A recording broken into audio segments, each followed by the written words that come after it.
falar um pouco hoje sobre pseudoartrose, né? Para a gente poder entender um pouco melhor, voltar um pouco no estágio de consolidação, né? Para a gente entender como que se forma a pseudoartrose. A gente tem que entender que a consolidação a gente vai estar diante de uma fratura, né? E a consolidação ela pode se dar de acordo com a estabilidade de maneiras diferentes. Então, se a gente tem uma estabilidade relativa, ela vai ter essa formação do calo ósseo, né? E caso tenha algum problema, que a gente vai ver um pouco mais na frente, pode vir a causar a pseudoartrose. É diferente de uma estabilidade absoluta. Diante de uma estabilidade absoluta, a gente vai ter essa consolidação sem formação de calo ósseo, então não é o foco da aula hoje. A gente vai estar vendo essas complicações diante de uma estabilidade relativa ou um erro diante de uma fratura, né? Pode ser pelo médico. Aí, para a gente poder entender um pouquinho melhor, eu trouxe essas duas imagens aqui. E aí, dentro dessa consolidação que eu estava falando, essa formação do calo ósseo, né, ela é dividida em 4 fases.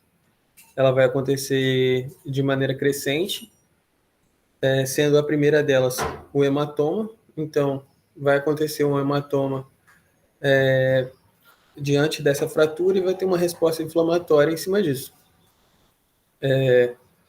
Logo após essa resposta inflamatória, né, que dura ali mais ou menos uns 14 dias, mas não tem sufixo, é só para a gente poder ter uma estimativa, vai começar a formação dessa cartilagem, que seria esse calo mole aqui, calo mole.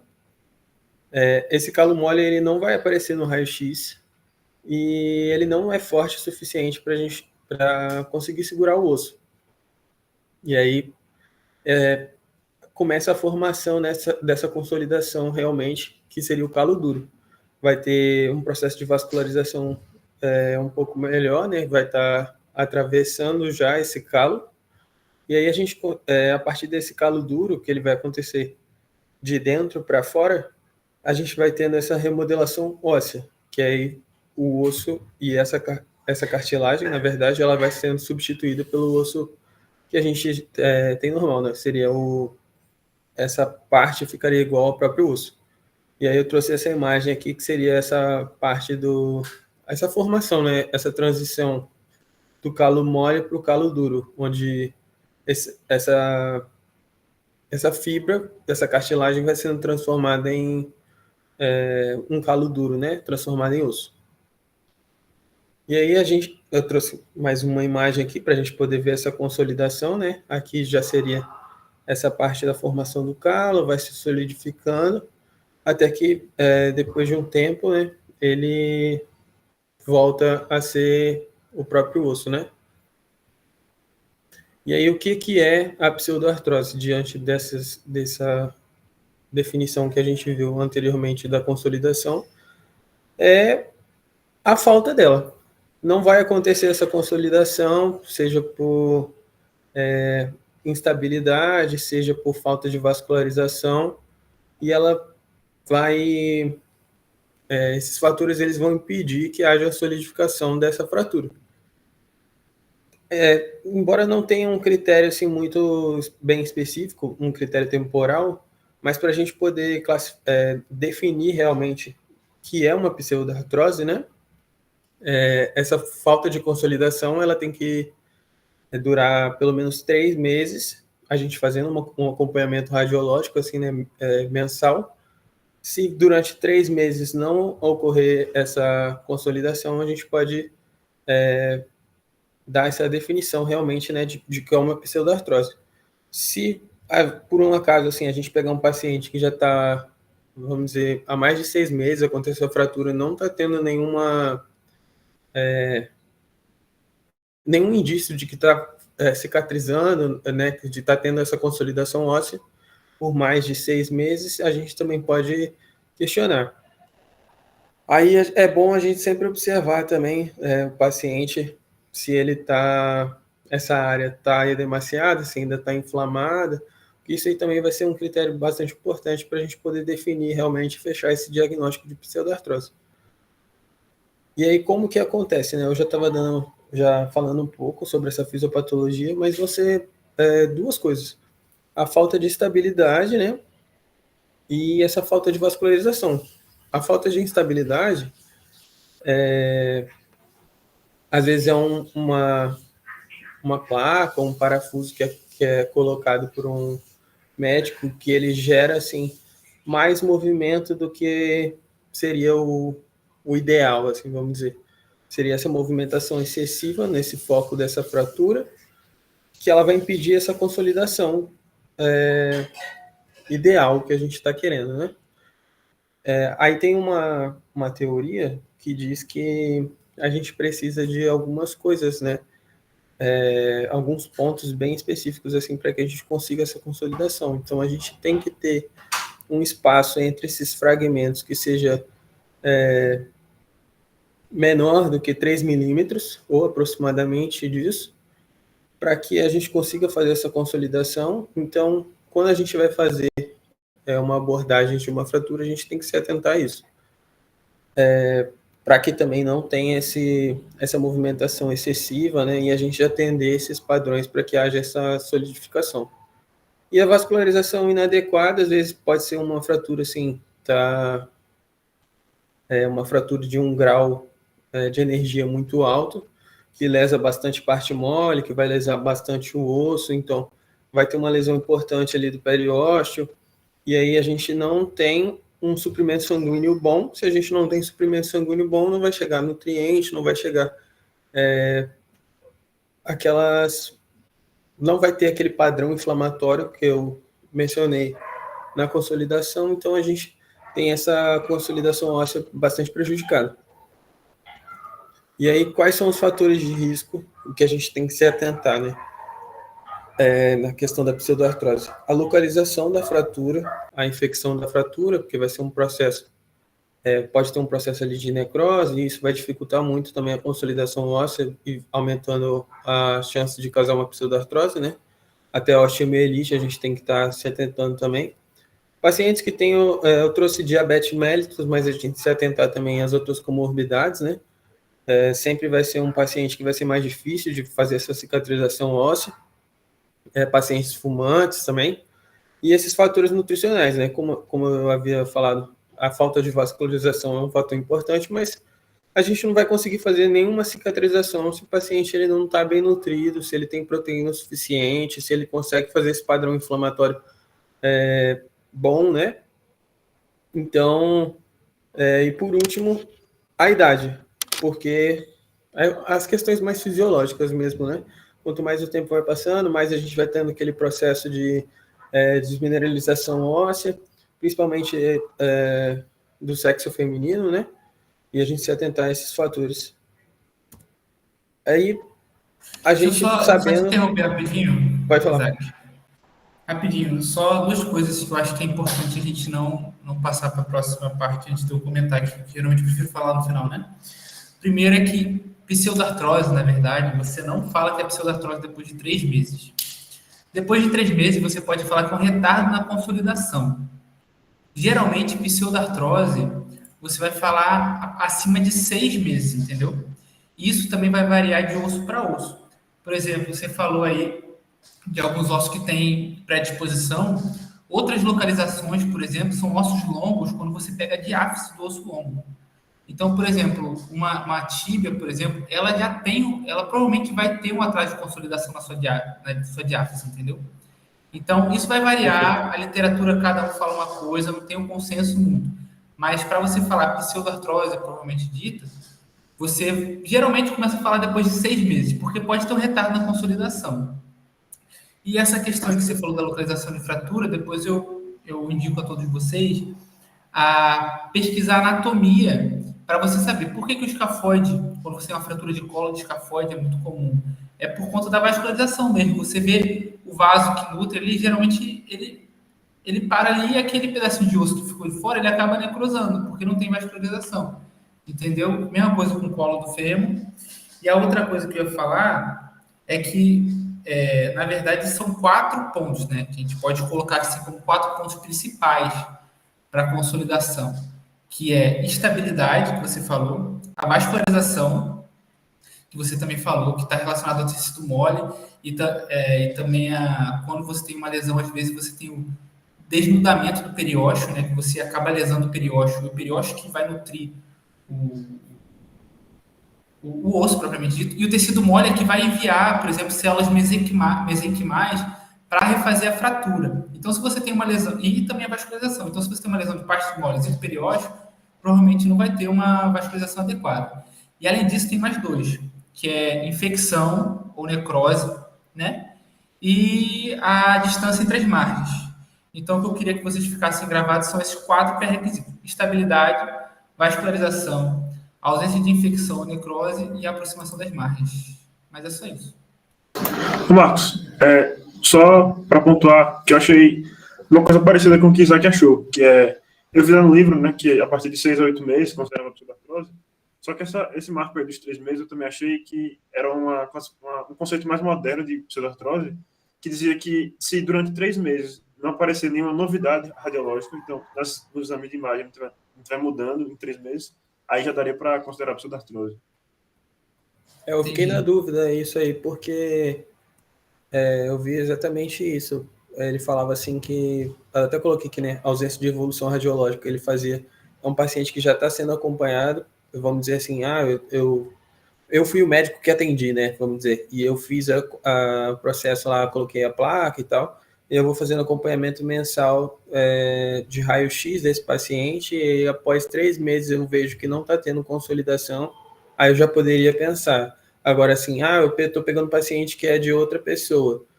Aí, nesse onde eu vi, falava exatamente isso. Ele dava até esse exemplo, que ele falava assim, estou pegando paciente de outro médico. Aí ele falava assim, é um paciente que já está há 6 meses fazendo tratamento, aí eu não posso diagnosticar realmente, assim, fechar aqui a pseudartrose, porque eu deveria ver as outras questões, né? Fazer uma anamnese, fazer um exame clínico e fazer o raio-x para poder dar certeza. Aí eu fiquei tendo dúvida em relação a isso, porque ficou essa questão, né? Tinha uns que falavam 3, tinha outros que falavam 6. Perfeito. Eu nunca li sobre 3, não. Mas, realmente, se não tem por exemplo, se tem uma necrose ali no meio, ou se não tem um contato ósseo, talvez você já possa falar de pseudartrose. Lucas, está aí? Você sabe dizer, Lucas Melo? Eu já tinha visto, velho, esse conceito da não evolução radiológica classificando como pseudartrose em 3 meses também. Mas, assim, eu acho que... Na aula gravada. Acho que foi o doutor Alex que fez esse comentário sobre a evolução em 3 meses.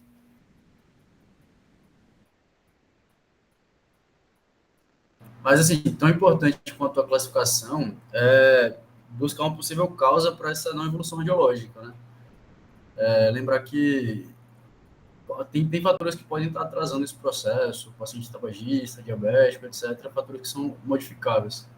Então, o problema dessa classificação precoce é que você pode intervir antes da hora também. Então, não dá para jogar no preto e no branco aí. Perfeito, então. Então é isso. Se vocês leram, eu acho que faz sentido também. Faz total sentido. Pode continuar aí. Beleza. Aí a gente já viu, né, a definição, a fisiopatologia. Chega a hora, assim, a gente achou já o paciente está com pseudartrose e a gente tem que classificar, porque é importante essa classificação, porque diante dessa classificação a gente vai ter tratamentos diferentes. Aí, começando aqui pela classificação de Weber, ele divide entre vasculares e avasculares, sendo os vasculares A seria a hipertrófica, que ele fala que tem um padrão de patas de elefante. Esse B aqui seria a normotrófica, que ele fala que tem um padrão de pata de cavalo. E a C do tipo hipotrófica.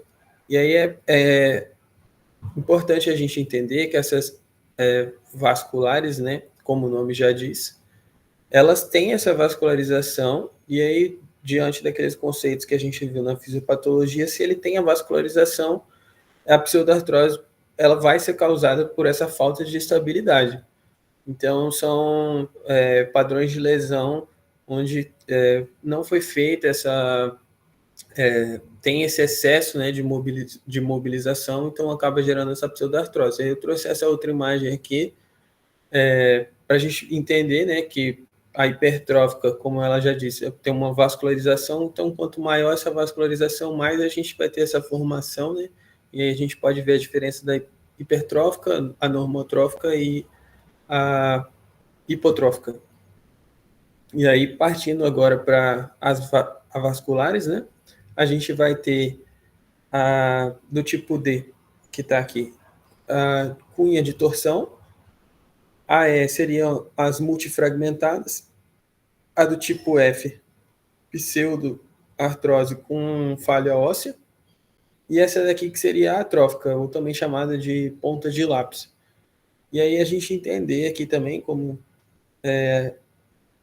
avasculares, como o nome também é intuitivo, né? Não tem o processo de vascularização. Então, eu posso ter estabilidade, mas eu estou com falta desse processo inflamatório, eu estou com falta desses nutrientes chegando ali para que eu consiga fazer realmente essa consolidação. Né?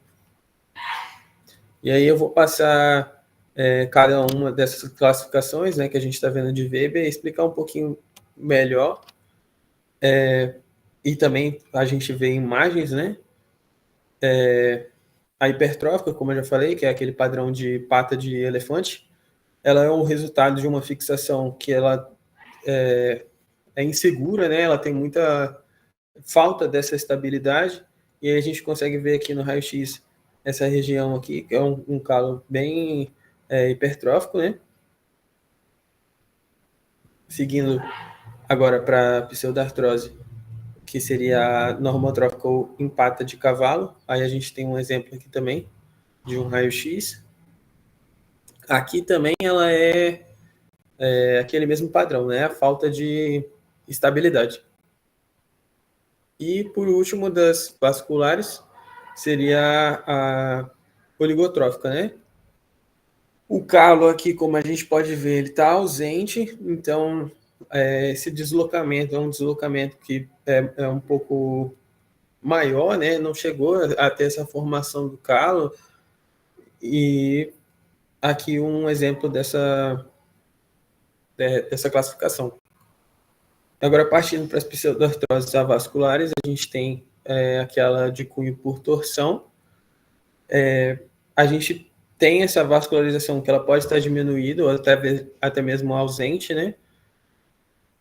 Aqui tem um raio-x, aqui é uma cintilografia, onde a gente consegue ver esse padrão, né?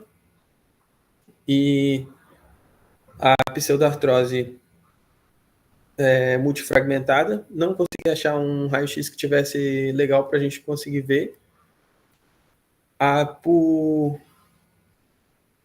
que tem defeito, né, aquele gap, ela é caracterizada também, como o Marcos falou, em ossos longos, né, a gente vai ter uma perda de diáfise importante, então é impossível de ter uma vascularização aqui para que a gente consiga, tem que fazer uma intervenção, né, nesse tipo de caso.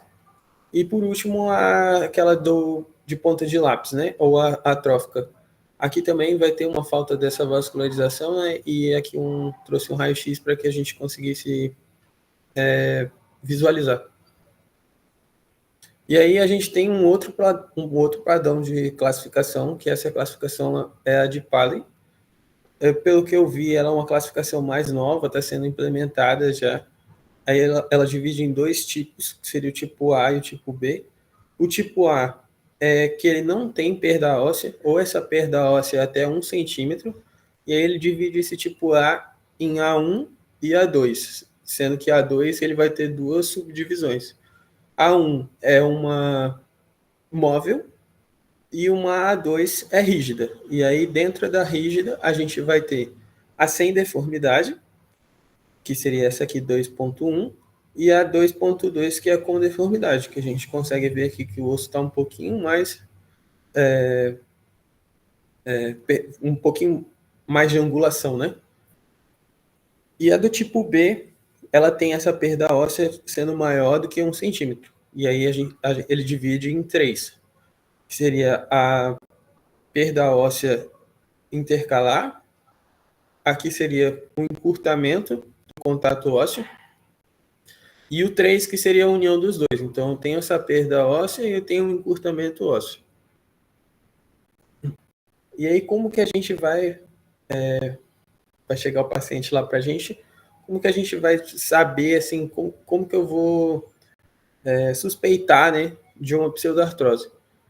A primeira coisa, a gente tem que fazer a anamnese, né, para saber a história. É um paciente de trauma, é um paciente que está vindo agora, é um paciente que a gente já está fazendo acompanhamento, a gente poder entender. Importante a gente fazer também exame físico, procurar aqueles sinais flogísticos, como eu já falei, um sinal de infecção. Às vezes pode estar relacionado com essa falta de consolidação, né? A gente pode perceber também, assim, nesses pacientes, geralmente ele vai ter dor nesse local, vai ter um aumento de volume, né? A mobilidade dele, desse perto do foco da fratura, ela vai estar anormal, assim, e pode ter alguma deformidade, alguma angulação ali que pode estar fora.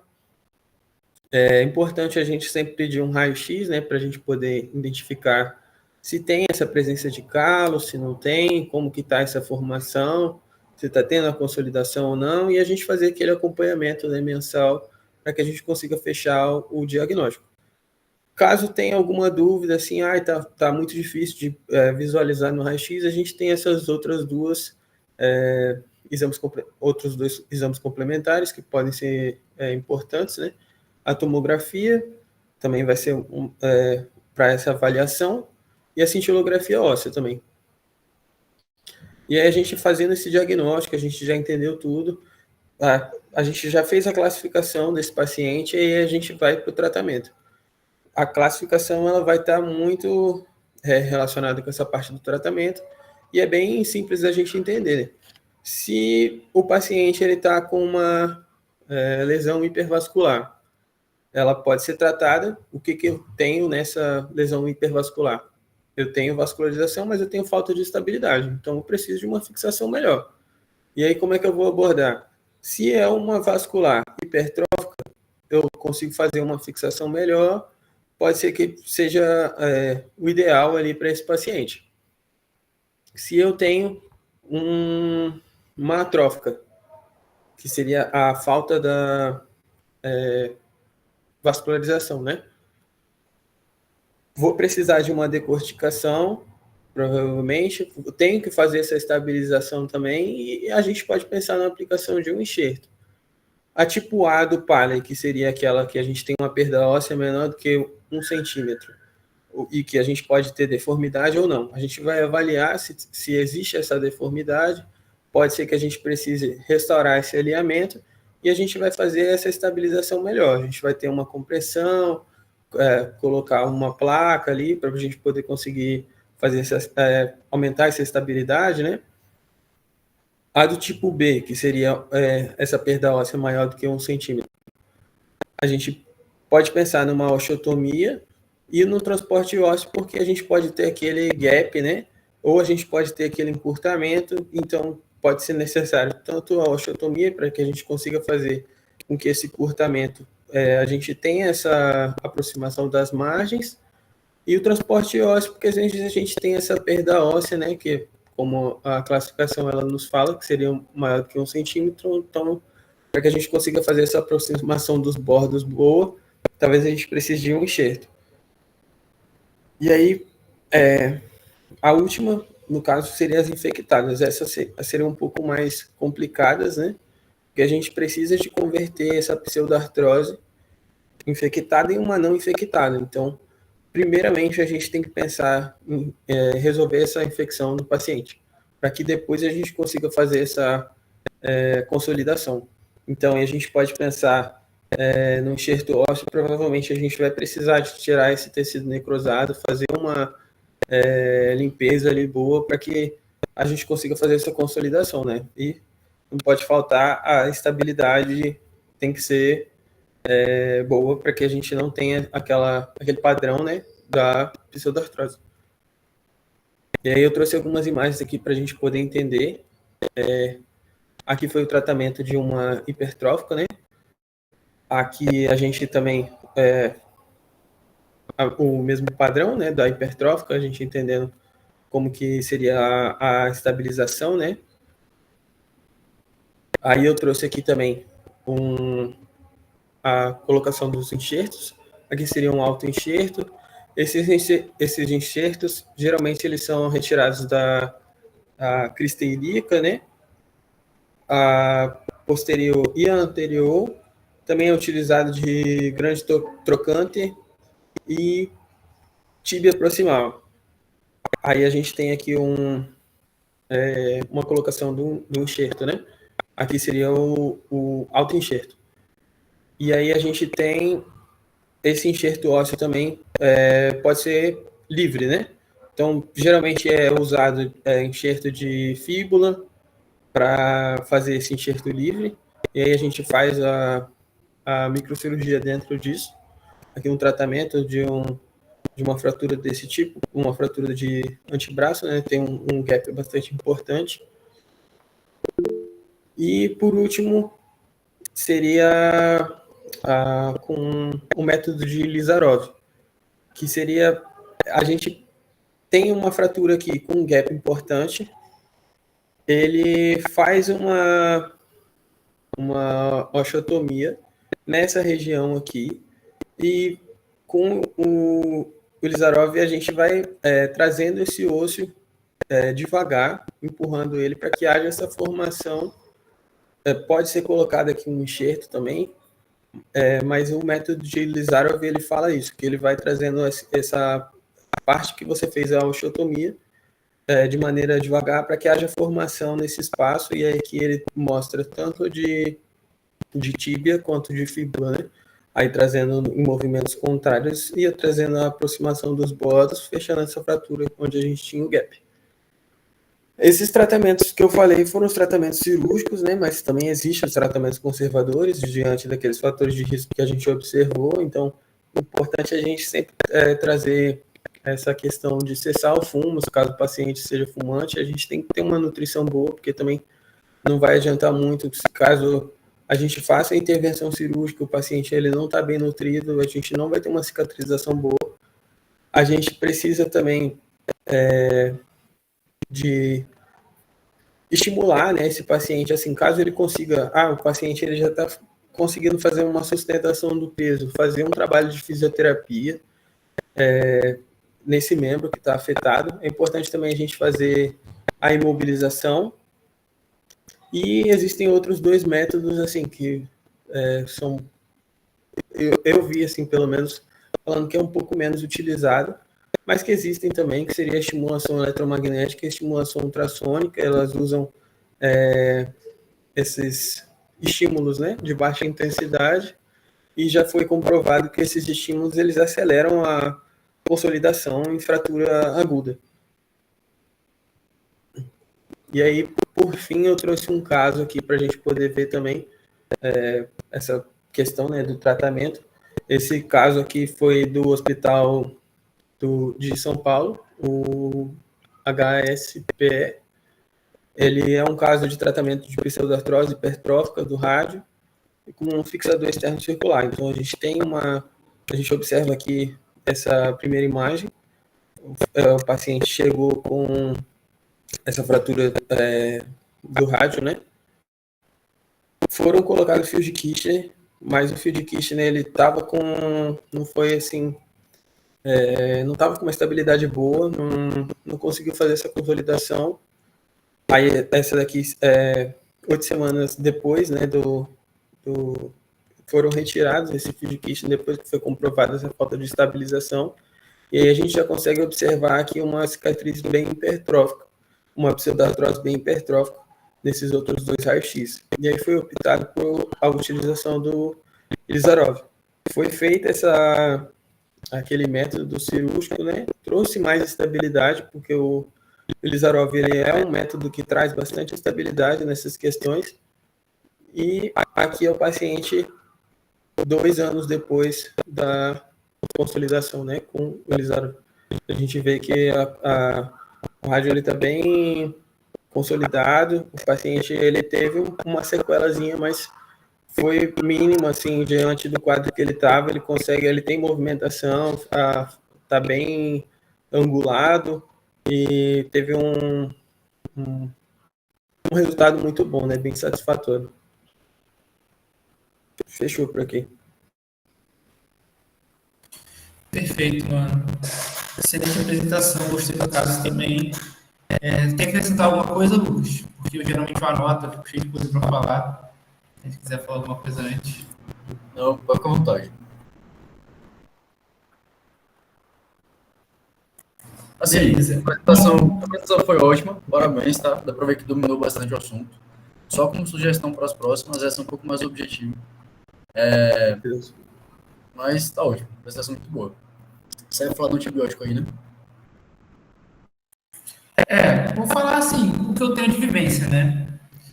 Você tem mais alguma coisa? O que eu tenho de vivência com o Dr. Alex é que, tipo assim, a maioria das pseudartroses que chega pra gente são pseudartroses já é sempre por causa de embaraçado, entendeu?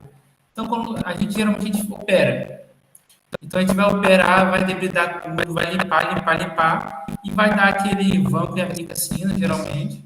A gente dá isso por 7 dias. E depois é basicamente isso.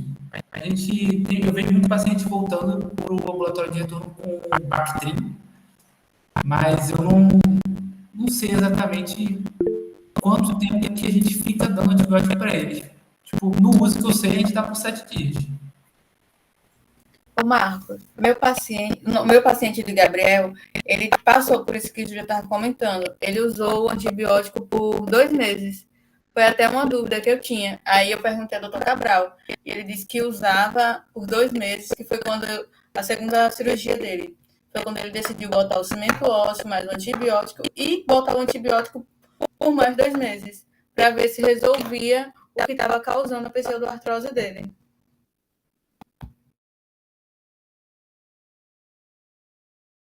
Perfeito. Então é isso. Respondido. Como é que fazem lá no uso? Provavelmente é assim. Se o Dr. Cabral fez assim, é porque é isso aí que eles fazem lá no uso. Beleza? Bom, eu tenho alguns tópicos aqui que eu acho que é importante a gente comentar, que é começar pela clínica do paciente. Como que vocês acham que chega um paciente para vocês com pseudartrose, por exemplo? Qual que seria a história?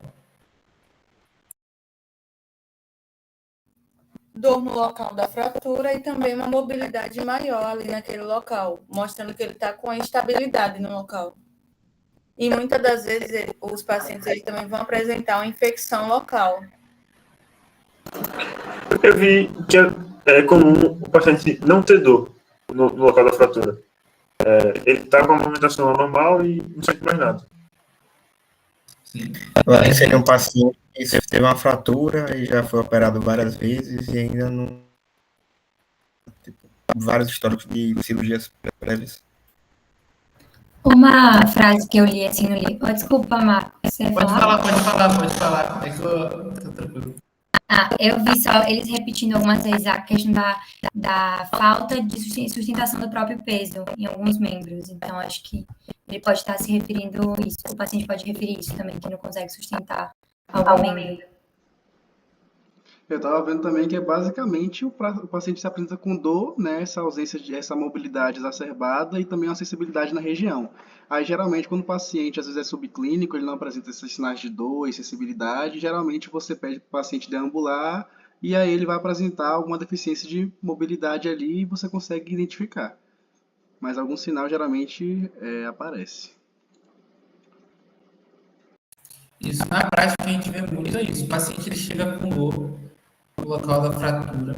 Pode realmente não ter dor, mas a maioria das vezes tem dor, porque o paciente tem muita dificuldade, por exemplo, se for uma fratura de perna, o paciente tem dificuldade de colocar peso ali, entendeu? Então, tu vê um paciente que entra já de muleta, que teve uma fratura, não sei quanto tempo, e aí são esses os achados que vocês falaram aí, exatamente. E aí você pede uma radiografia. Quais são os sinais de uma pseudartrose? Além da classificação, que eu acho que é importante, né? Saber a classificação, inclusive vai ser cobrada na prova de vocês, mas quais são os sinais radiológicos, além da fratura em si, que vão indicar uma pseudartrose ou uma instabilidade, por exemplo? Fechamento do canal. Oh, desculpa, Duda. Esclerose óssea, que é aquela parte mais hiperdensa, que fica as linhazinhas, que geralmente elas ficam na margem, que vai acabar evoluindo para o que o Flávio vai falar, do fechamento do canal.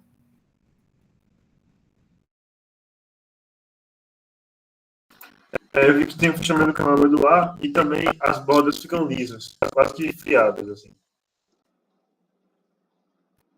Eu também vi uns pacientes assim, o paciente ele já foi tratado, colocou uma placa, alguma coisa assim, é um sinal bem importante, assim, se tiver alguma coisa quebrada, o parafuso às vezes pode estar quebrado, a placa está mal posicionada, está com angulação que não devia estar, ou às vezes o bordo não está encostando um no outro, esses sinais assim que você estava falando também, né, que precisa ter na consolidação. Uma coisa também bastante comum, aproveitando o que Isaac falou, é nesse sinal de quebra do parafuso ou do próprio material de osteossíntese, você tem uma região de hipodensidade ao redor que acaba que absorve nessa região. E quando você também acompanha o paciente, faz uma radiografia seriada, é bastante comum você ver que às vezes pode afastar, né, as bordas da fratura ali dos fragmentos. Então, outro sinal clínico também que aparece. Perfeito, pô. É isso aí que vocês falaram. Basicamente, eu só trouxe mesmo para vocês sedimentarem o conhecimento. Você vai ver o paciente, ele vai ter todas as alterações no próprio osso, né? E vai ter o formato realmente da pseudartrose, que vai indicar, por exemplo, qual conduta você vai ter, né? Vou falar disso um pouco mais. Mas, por exemplo, você vê o parafuso quebrado, você vê sinais de reabsorção óssea em volta dos parafusos, né? Você vê uma placa quebrada, você vê alguma coisa ali que provavelmente está indicando, cara, isso aqui não está estável, entendeu? Isso aqui tem um problema com a vascularização, enfim. Só aproveitar que a gente está nisso, uma coisa que a gente toma muito cuidado, inclusive nas cirurgias, né, são essas medidas. A gente ainda vai ter aula de fixação, se eu não me engano, mas são essas medidas, assim. Por exemplo, às vezes você está lá na cirurgia e aí você passa um chanço, passa um parafuso direto, sem passar uma broca, sem passar nada. Velho, você vai ter uma necrose térmica ali em volta, que aí conforme o tempo vai ter aquela reabsorção e o parafuso vai ficar folgado, entendeu?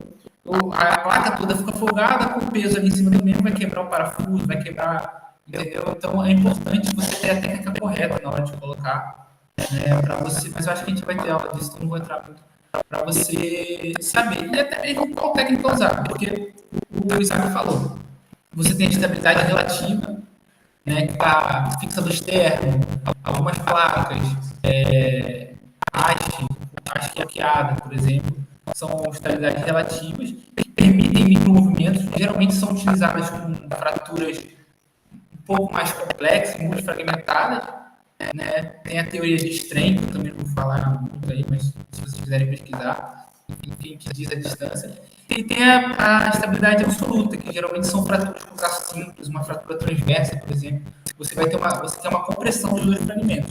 Então, às vezes, a técnica utilizada para fazer aquela fratura foi errada. Você tem uma fratura que precisa de uma compressão ali para poder ter, por exemplo, a estabilidade absoluta precisa de menos de 2 milímetros de distância dos fragmentos ósseos para poder ter uma consolidação boa. E aí você escolhe uma estabilidade relativa e acaba não tendo a consolidação. Então, isso tudo é importante olhar. Beleza? Deixa eu ver aqui. Depois, se vocês quiserem pesquisar isso, está no capítulo de fratura, fixação interna, fixação externa do rotulismo, tem tudo isso, tipo strain, qual método de fixação você prefere utilizar, que tem uma estabilidade absoluta relativa. É importante a gente saber, até para a gente entender mais como é que funciona isso aí. Bom, outra coisa também é a questão das partimônias, que entra mais na nossa parte. Quando você tem a lesão ali, você tem uma lesão de partimônias, e a gente já falou que as partimônias estão relacionadas com a irrigação ali daquele local. Então, muitas vezes, cara, por isso que até você tem essa cirurgia de controle de dano. Muitas vezes você deixa ali o fixador externo, uma estabilidade relativa por uma semana, 3 semanas, enfim, até você ter uma recuperação dessas partimônias em volta, até você conseguir fazer uma cirurgia que seria uma cirurgia definitiva, de uma fixação definitiva. E, por exemplo, muitas pseudartroses são porque não tem uma vascularização adequada. do local, em volta. Então, o que você pode fazer, por exemplo, que a gente faz? Botar um retalho. A gente consegue, às vezes, uma pseudartrose muito antiga, a gente consegue fazer um retalho ali para melhorar a vascularização, entendeu? Ou às vezes você sabe que vai dar uma pseudartrose, por exemplo, que foi uma fratura muito complicada e tal, você tem uma suspeita, assim, tem uma perda de tecido ali, uma perda de parte mole muito importante. Você rola um retalho, você faz um retalho, né, depois que já estabilizou o paciente, passou o tempo, para poder você conseguir fazer essa vascularização do local. Senão, não vai ter a consolidação óssea. Beleza? Os tipos de pseudartrose vai cair na prova. Então é importante você ver. Na nossa prova caiu o raio-x ele perguntando assim, qual tipo que é esse? Como que acontece? Entendeu? Por exemplo, no hipertrófico, você tem que saber que tem vascularização, mas está com instabilidade. Então, qual é a conduta nesse caso? Você tem que melhorar o fixador que está ali, velho. Se o problema está sendo instabilidade, você tem que trazer estabilidade. Entendeu? Uma pseudartrose atrófica, por exemplo, que, inclusive, depois eu vou falar como é que diferencia. Como é que diferencia uma pseudartrose atrófica e uma oligotrófica? Porque pelos slides você vê que é muito parecido, assim. No livro fala como é que diferencia. Vocês chegaram a ler sobre.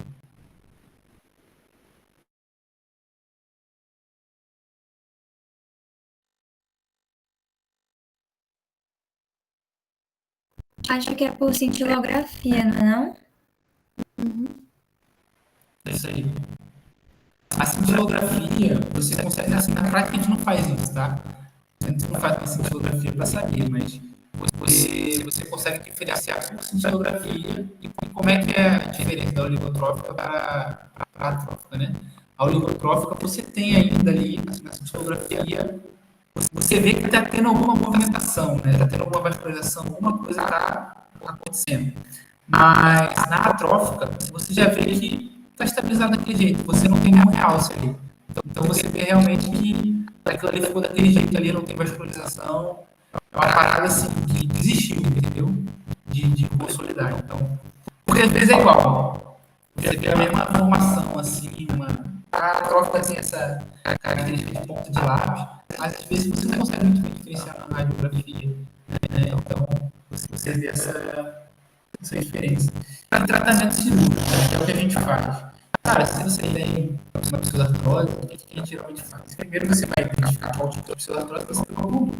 Então, se você tem uma perda óssea muito grande, você pode fazer um enxerto ósseo, né? Ou você faz uma fíbula, por exemplo, um retalho cirúrgico de fíbula, coloca um enxerto ósseo, que é o que a gente fez, quando tem um efeito ósseo geralmente acima de 6 centímetros, 5 centímetros. Ou você faz um enxerto, uma fíbula, ou você pode fazer esse método que o Isaac falou, que você bota o Isarov, um fixador, para você fazer ou descer ou subir um fragmento ósseo, né? E você sobe mais ou menos 1 milímetro por dia aí. Certo? Outra coisa importante. Pode falar.